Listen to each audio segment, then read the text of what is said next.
Hello everyone, नमस्कार। मैं एक बार फिर से आप सभी का अपने यूट्यूब चैनल हैरी क्लासेस में बहुत बहुत स्वागत करता हूं। दोस्तों आज हम पढ़ने वाले हैं पॉलिटी के कुछ महत्वपूर्ण क्वेश्चन। क्लियर दोस्तों? तो दोस्तों आज हमने जो ये पॉलिटी के जो महत्वपूर्ण क्वेश्चन लिए हैं, ये सभी के सभी क्वेश्चन दोस्तों प्रीवियस ईयर में जो एग्ज़ाम हुए हैं उनमें ये पूछे जा चुके हैं।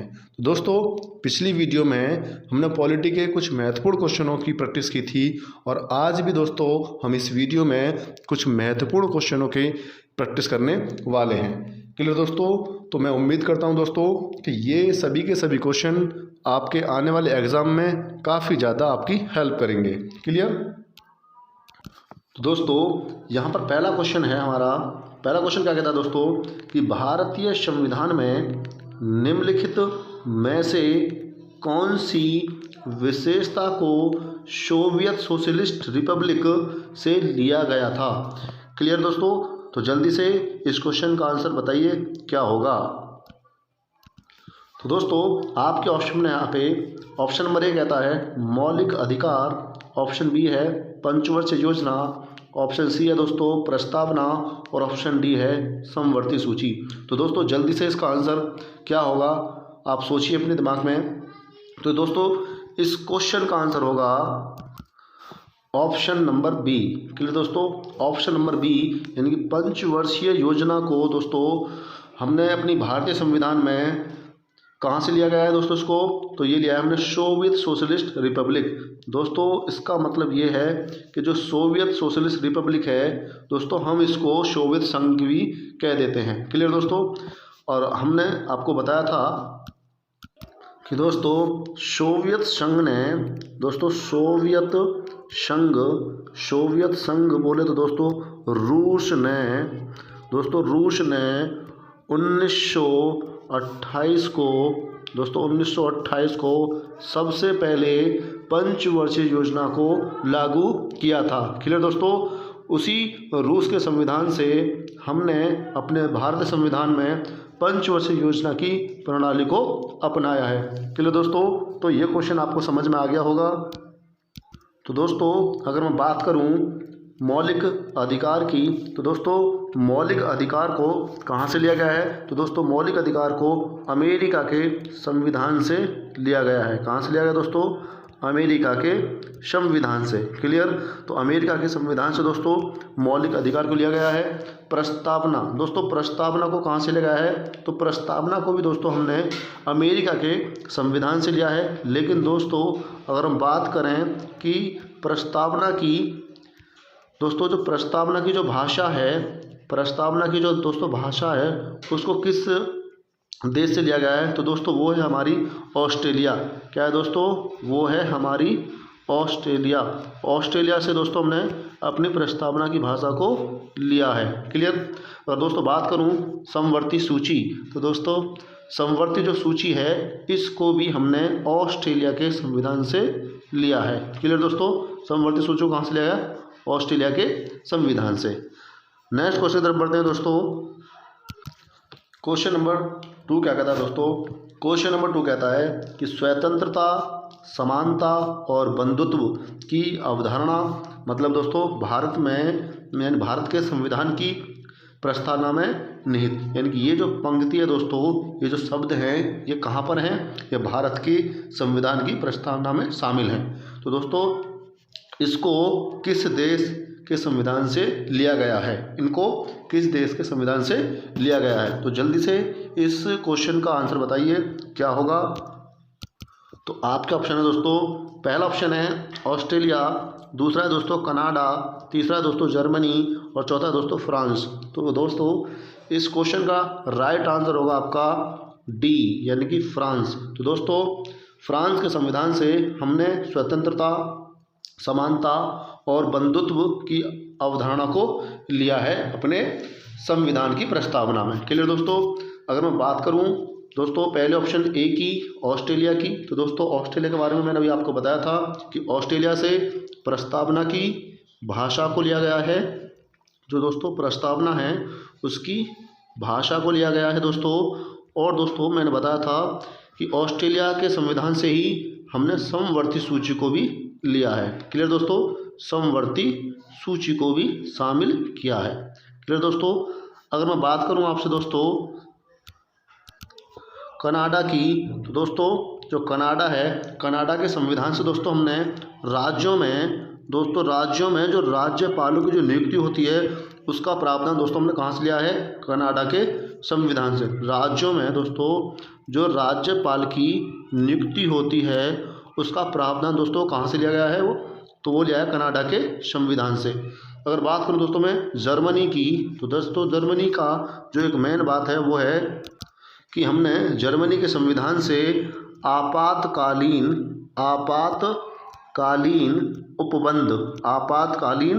उपबंधों को दोस्तों लिया है। आपातकालीन उपबंधों को दोस्तों हमने क्या किया है, लिया है जर्मनी के संविधान से। क्लियर दोस्तों। नेक्स्ट क्वेश्चन तरफ बढ़ते हैं। दोस्तों क्वेश्चन नंबर 3 पे आते हैं। क्वेश्चन नंबर 3 क्या कहता है कि निम्नलिखित में से किससे मौलिक कर्तव्यों को अपनाया है। तो दोस्तों ऑप्शन आपके यहाँ पर फ्रांसीसी संविधान से, भारतीय संविधान से, स्पेनिश संविधान से, यूएसएसआर संविधान से। दोस्तों यूएसएसआर का मतलब यहाँ पे है कि यूनियन, यू से बनेगा दोस्तों यूनियन ऑफ,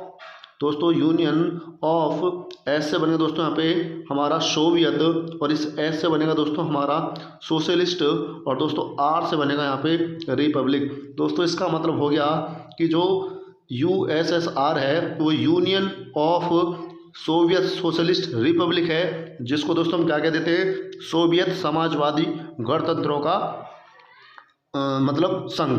क्लियर दोस्तों, हम इसको कह देते हैं। और इसको दोस्तों अगर हम बात करें तो हम इसको संयुक्त रूप से बोल देते हैं सोवियत संघ। क्या बोल देते हैं इसको दोस्तों, सोवियत संघ भी हम इसको शॉर्ट में बोल देते हैं। क्लियर दोस्तों।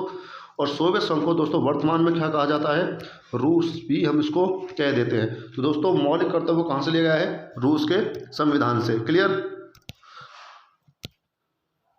दोस्तों। अगर मैं बात करूं मौलिक कर्तव्यों की, तो मौलिक कर्तव्यों को दोस्तों यहाँ पे जो मौलिक कर्तव्य है हमारे संविधान में किस भाग में इनको रखा गया है और किस अनुच्छेद में है। तो दोस्तों मौलिक कर्तव्य हमारे संविधान के भाग 4 के कै में है दोस्तों, और अनुच्छेद कौन से में, 51A बोलो या फिर 51 कै कह दो। क्लियर दोस्तों। तो इसमें भारतीय संविधान में जो भाग 4 के है उसमें मौलिक कर्तव्यों को रखा गया है। क्लियर। नेक्स्ट क्वेश्चन की तरफ बढ़ते हैं दोस्तों। तो दोस्तों इस क्वेश्चन का आंसर क्या होने वाला है, इस क्वेश्चन का आंसर होने वाला है डी। क्लियर। आगे बढ़ते हैं दोस्तों। फोर्थ क्वेश्चन है। फोर्थ क्वेश्चन क्या कहता है कि भारतीय संविधान में कितनी अनुसूचियां हैं। तो दोस्तों भारतीय संविधान में कितनी अनुसूचियां हैं, तो ऑप्शन आपके 14, 12, 11 या 13। तो दोस्तों इस क्वेश्चन का राइट आंसर है ऑप्शन बी। तो दोस्तों भारतीय संविधान में कितनी अनुसूचियां हैं, 12। क्लियर दोस्तों। अगर मैं आपसे बात करूं कि मूल संविधान जो था, यानी कि मूल संविधान में दोस्तों अनुसूचियों की संख्या कितनी थी। दोस्तों अनुसूचियों की संख्या कितनी थी, तो दोस्तों अनुसूचियों की संख्या मूल संविधान में थी 8। क्लियर दोस्तों। लेकिन आज कितनी होगी दोस्तों, हमारी 12। वर्तमान में कितनी दोस्तों, 12 है। अब मैं बात करता हूं दोस्तों जो 4 यहाँ पर दोस्तों, यहाँ पे जो 4 हमारी अनुसूचियाँ बड़ी हैं तो वो कौन कौन सी हैं। तो दोस्तों वो हैं 9वीं, 10वीं, 11वीं और दोस्तों कौन सी, 12वीं। क्लियर दोस्तों। यहाँ पे जो 9वीं अनुसूची है दोस्तों, इस 9वीं अनुसूची को दोस्तों भारत के प्रथम संविधान संशोधन 1951 में इसको जोड़ा गया था। कब जोड़ा गया था दोस्तों, प्रथम संविधान संशोधन 1951 में। दोस्तों अगर बात करूँ 10वीं अनुसूची की, तो दोस्तों 10वीं अनुसूची को हमने कब जोड़ा था, तो दोस्तों इसमें हमारा संशोधन हुआ था 52वें संविधान संशोधन और 1985 में दोस्तों ये संविधान संशोधन हुआ था। तो इस संविधान संशोधन के तहत इसको 10वीं अनुसूची को जोड़ा गया था। क्लियर दोस्तों। अगर मैं बात करूं 11वीं अनुसूची की, तो दोस्तों 11वीं अनुसूची को, और दोस्तों मैं बात करूं 12वीं अनुसूची की, तो दोनों दोस्तों इनको एक ही साल में जोड़ा गया था और वो था दोस्तों 1992 1992 में जोड़ा गया था, लेकिन दोस्तों 11वीं अनुसूची को जोड़ा गया था 73वें संविधान संशोधन के तहत, और 12वीं को जोड़ा गया था दोस्तों 74वें संविधान संशोधन के तहत इसको जोड़ा गया था। क्लियर? तो ये बात आपको समझ में आ गई होगी दोस्तों। नेक्स्ट क्वेश्चन तरफ चलते हैं दोस्तों। क्वेश्चन नंबर 5 देखते हैं दोस्तों। क्वेश्चन नंबर 5 क्या कहता है कि निम्नलिखित में से कौन सा राज्य भारतीय संविधान की 6ठी अनुसूची में शामिल है? तो दोस्तों ऑप्शन है आपके पास, option A Manipur, option B है नागालैंड, ऑप्शन सी है दोस्तों मिजोरम, और ऑप्शन डी है दोस्तों आपके पास अरुणाचल प्रदेश। तो दोस्तों मैं आपको बता दूं कि हमारे संविधान में जो 6ठी अनुसूची है दोस्तों, जो 6वीं अनुसूची है, उस 6वीं अनुसूची में दोस्तों 4 राज्यों के बारे में विशेष उपबंध वहाँ पे दिए गए हैं। और वो 4 राज्य कौन से दोस्तों? तो 4 राज्य हैं वो। पहला है दोस्तों हमारे पास मेघालय, दूसरा है दोस्तों मिजोरम, दूसरा दोस्तों क्या है मिजोरम, और तीसरा है दोस्तों हमारे पास यहाँ पे असम, और चौथा है दोस्तों हमारे पास त्रिपुरा। तो ये दोस्तों 6ठी अनुसूची में इन 4 राज्यों के बारे में विशेष उपबंध दिए गए हैं। तो दोस्तों इनमें से आप देख लीजिए कौन सा ऑप्शन में, तो ऑप्शन है हमारे दोस्तों यहाँ पे सी मिजोरम। तो दोस्तों ये क्वेश्चन आपको समझ में आ गया होगा। क्लियर? नेक्स्ट क्वेश्चन तरफ चलते हैं दोस्तों क्वेश्चन नंबर 6 क्या कहता है कि भारतीय संविधान की कौन सी अनुसूची में पंचायती राज संस्थाओं के बारे में प्रावधान है? तो दोस्तों ऑप्शन आपके पास 10वीं अनुसूची, 11वीं अनुसूची, 9वीं अनुसूची या 12वीं अनुसूची। तो दोस्तों अभी मैंने पीछे बताया था आपको कि मूल संविधान में दोस्तों अनुसूचियाँ कितनी थी 8, और वर्तमान संविधान में दोस्तों अनुसूचियाँ कितनी है 12। तो दोस्तों यहाँ पे जो 10वीं अनुसूची है वो दल बदल से संबंधित है दोस्तों, दल बदल से संबंधित है। और दोस्तों जो 11वीं अनुसूची है, उस 11वीं अनुसूची में दोस्तों ग्राम पंचायत के विषय में बात बताई गई है, यानी ग्राम पंचायत से संबंधित है, ग्राम पंचायत से संबंधित है 11वीं अनुसूची। और दोस्तों 9वीं अनुसूची जो है वो भूमि सुधार से संबंधित है। किससे दोस्तों? भूमि सुधार से संबंधित है। और दोस्तों जो 12वीं अनुसूची है, वो 12वीं अनुसूची दोस्तों हमारी नगर पालिका से संबंधित है। क्लियर दोस्तों? तो इसमें दोस्तों क्या पूछा है? पंचायती राज संस्थाओं के बारे में प्रावधान। तो दोस्तों पंचायती राज कौन सा है हमारा? ऑप्शन बी यहाँ पे हो जाएगा। क्लियर? तो क्वेश्चन दोस्तों समझ में आ गया होगा आपको। नेक्स्ट क्वेश्चन तरफ चलते हैं दोस्तों क्वेश्चन नंबर 7 क्या कहता है कि भारत के संविधान के किस अनुच्छेद में लोकसभा में अनुसूचित जाति और अनुसूचित जनजाति के लिए सीटों के आरक्षण का प्रावधान है? तो दोस्तों कौन सा यहाँ पर ऑप्शन होगा? तो वो है ऑप्शन हमारा ए, अनुच्छेद 335, अनुच्छेद 330, अनुच्छेद 321 या अनुच्छेद 325। तो दोस्तों इसका राइट आंसर होने वाला है हमारा ऑप्शन बी। क्लियर दोस्तों? अनुच्छेद 330 के तहत दोस्तों हमारे लोकसभा में एससी और एसटी वर्ग की सीटों का आरक्षण का प्रावधान वहाँ पे दिया गया है। क्लियर दोस्तों? नेक्स्ट क्वेश्चन तरफ चलते हैं दोस्तों। क्वेश्चन नंबर 8 देखते हैं दोस्तों क्वेश्चन नंबर 8 क्या कहता है कि निम्नलिखित में से कौन से विषय संघ सूची के भाग हैं? इनमें से दोस्तों 4 ऑप्शन दिए आपको। पहला है बैंकिंग, दूसरा है कृषि, तीसरा है पुलिस, और चौथा दोस्तों सार्वजनिक स्वास्थ्य। तो इन 4 ऑप्शनों में से दोस्तों आपको बताना है कि कौन सा विषय संघ सूची के अंतर्गत आता है। तो दोस्तों इसका जो राइट आंसर है, वो राइट आंसर इसका दोस्तों बैंकिंग यानी कि ऑप्शन ए। क्लियर? और दोस्तों ये जो कृषि विषय है, पुलिस है, सार्वजनिक स्वास्थ्य है दोस्तों, ये आते हैं हमारे राज्य सूची के अंतर्गत। किसके अंतर्गत दोस्तों? राज्य सूची के अंतर्गत। क्लियर? दोस्तों अगर मैं बात करूं आपसे कि संघ सूची के अंतर्गत और इम्पोर्टेंट जो हमारे विषय हैं वो कौन कौन से हैं, तो दोस्तों आपका जैसे रक्षा हो गया, और दोस्तों यहाँ पे विदेशी मामले हो गए दोस्तों, विदेशी मामले भी संघ सूची के अंतर्गत आते हैं। और दोस्तों आपका यहाँ पे मान लीजिए बीमा हो गया या संचार हो गया या फिर दोस्तों जनगणना हो गई, तो इसी तरह के दोस्तों जो और भी हैं विषय जो संघ सूची के अंतर्गत आते हैं। क्लियर दोस्तों? तो दोस्तों नेक्स्ट क्वेश्चन तरफ चलते हैं। क्वेश्चन नंबर 9 देखते हैं दोस्तों। क्वेश्चन नंबर 9 क्या कहता है कि भारतीय संविधान के किस अनुसूची में संविधान द्वारा मान्यता प्राप्त भाषाओं के बारे में बताया गया है। तो दोस्तों भाषाओं से संबंधित अनुसूची कौन सी हमारी दोस्तों, वो है हमारी, यहाँ पे ऑप्शन आपको दिए हैं कि पहली अनुसूची, दूसरी अनुसूची, 8वीं अनुसूची या 10वीं अनुसूची। तो दोस्तों इस क्वेश्चन का जो राइट आंसर है वो है ऑप्शन सी, 8वीं अनुसूची में दोस्तों हमारी जो भाषाएं हैं वो वहाँ पे रखी गई हैं। क्लियर? तो दोस्तों अगर मैं बात करूं पहली अनुसूची में क्या है, तो पहली अनुसूची में दोस्तों जो संघ राज्य क्षेत्र हैं उनसे संबंधित बातें हैं। दूसरी अनुसूची में दोस्तों क्या है, दूसरी अनुसूची हमारी वेतन से संबंधित है और दोस्तों वेतन भत्ते आदि से संबंधित है। और दोस्तों अगर मैं बात करूं 10वीं अनुसूची की, तो 10वीं दोस्तों अनुसूची किससे संबंधित है, दल बदल से। क्लियर दोस्तों? दल बदल से संबंधित है। और दोस्तों अगर मैं बात करूं यहाँ पर कि जो 8वीं अनुसूची है दोस्तों, उस 8वीं अनुसूची में हमारी वर्तमान समय में कितनी भाषाओं का उल्लेख है दोस्तों, कितनी भाषाएं वहाँ पर हैं, तो वर्तमान समय में दोस्तों 22 भाषाएं हैं। लेकिन दोस्तों अगर कोई पूछे आपसे कि मूल संविधान में हमारे संविधान के अंदर कितनी भाषाएं थी, तो दोस्तों उस टाइम थी हमारी 14 भाषाएं। कितनी भाषाएं थी दोस्तों? 14 भाषाएं। ठीक है?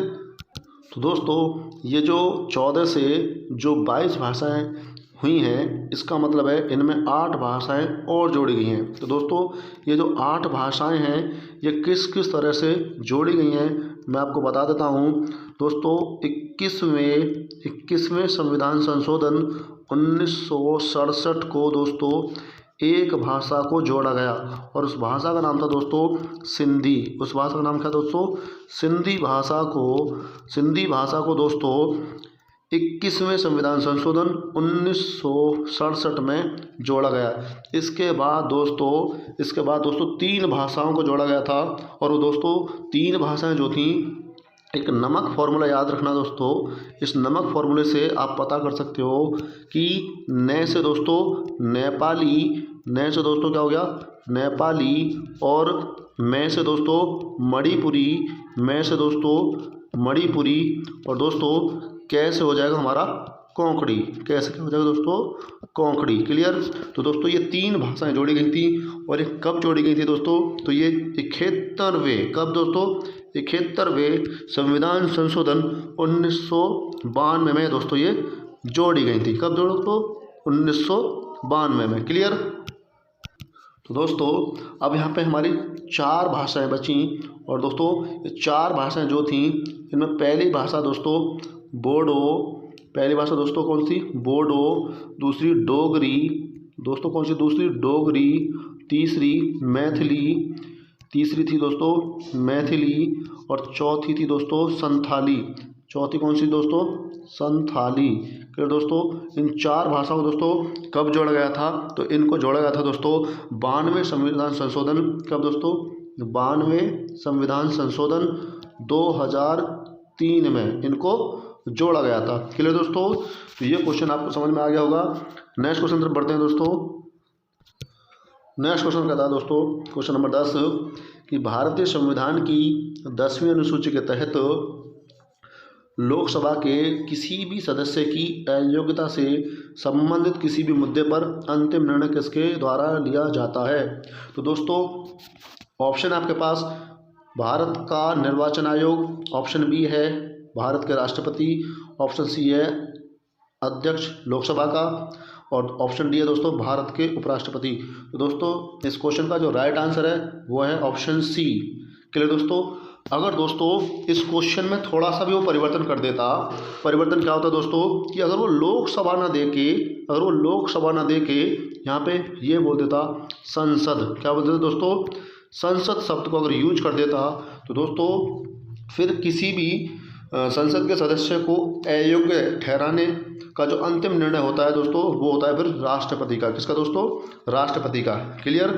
तो यहाँ पे आपको ये बात याद रखनी पड़ेगी, अगर लोकसभा या फिर राज्यसभा अगर नहीं होते हैं और आपको संसद शब्द दे दिया जाए तो दोस्तों आपका आंसर फिर क्या हो जाता? भारत का राष्ट्रपति। क्लियर? नेक्स्ट क्वेश्चन तरफ चलते हैं दोस्तों। क्वेश्चन नंबर 11 कहता है दोस्तों कि भारतीय संविधान का कौन सा अनुच्छेद राज्य सरकार को अध्यादेश लाने का अधिकार प्रदान करता है? तो ऑप्शन ए है दोस्तों आपका 251, अनुच्छेद 166, अनुच्छेद 213, अनुच्छेद 100। दोस्तों इस क्वेश्चन का जो राइट आंसर है वो है ऑप्शन सी, यानी कि अनुच्छेद 213। अगर दोस्तों क्वेश्चन में कहता कि राष्ट्रपति जो अध्यादेश जारी करता है, राष्ट्रपति दोस्तों जो अध्यादेश जारी करता है वो किस अनुच्छेद के तहत करता है? तो दोस्तों राष्ट्रपति जो अध्यादेश जारी करता है वो अनुच्छेद 123 के तहत, किसके तहत दोस्तों? अनुच्छेद 123 के तहत अध्यादेश जारी करता है। क्लियर दोस्तों? नेक्स्ट बढ़ते हैं दोस्तों। क्वेश्चन नंबर 12 कहता है कि कौन सा आर्टिकल मतलब अनुच्छेद किसी व्यक्ति को गिरफ्तारी और हिरासत से सुरक्षा प्रदान करता है? तो दोस्तों ऑप्शन आपके पास यहाँ पे ऑप्शन ए है अनुच्छेद 22, ऑप्शन बी है अनुच्छेद 19, ऑप्शन सी अनुच्छेद 32 और ऑप्शन डी दोस्तों अनुच्छेद 18।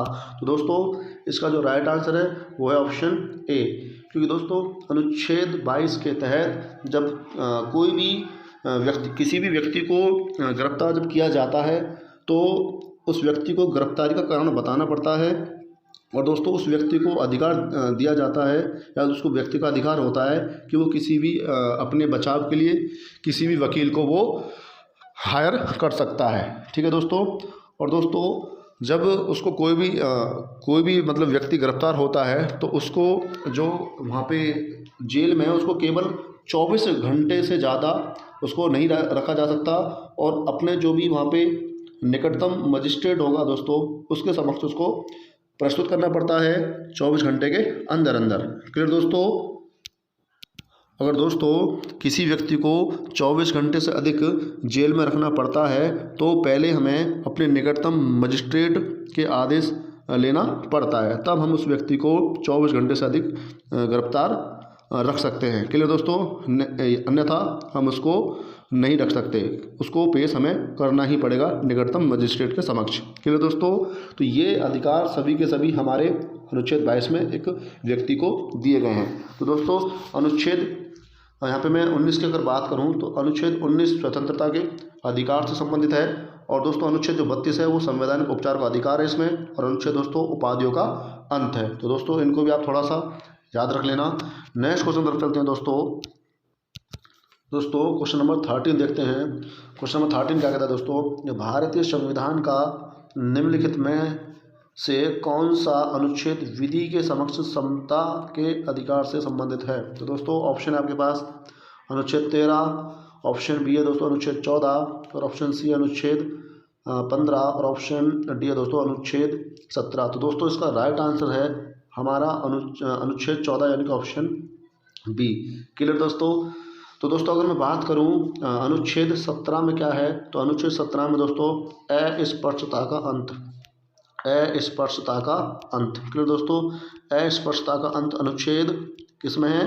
17 में। अनुच्छेद 15 में क्या है दोस्तों कि किसी भी व्यक्ति के साथ धर्म, लिंग, जाति या हम कह सकते हैं जन्म स्थान के आधार पर हम भेदभाव नहीं कर सकते। क्लियर दोस्तों?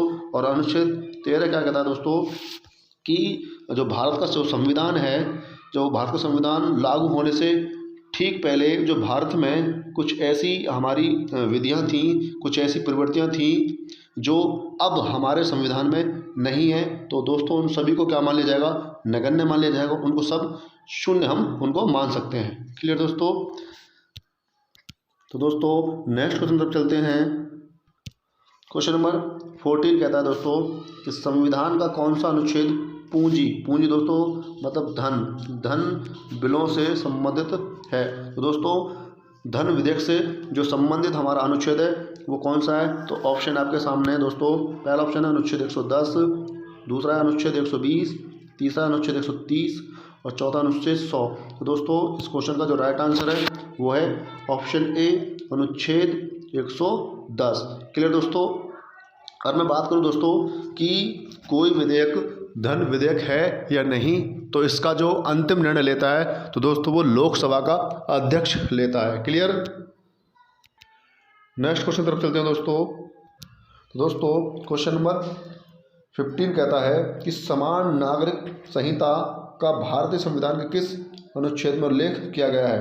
दोस्तों इस क्वेश्चन का जो आंसर होगा प्लीज़ आप मुझे कमेंट बॉक्स में लिखकर बताएं कि इस क्वेश्चन का आंसर क्या होगा। तो दोस्तों नेक्स्ट वीडियो में हम पॉलिटी के और अच्छे क्वेश्चन करने वाले हैं जो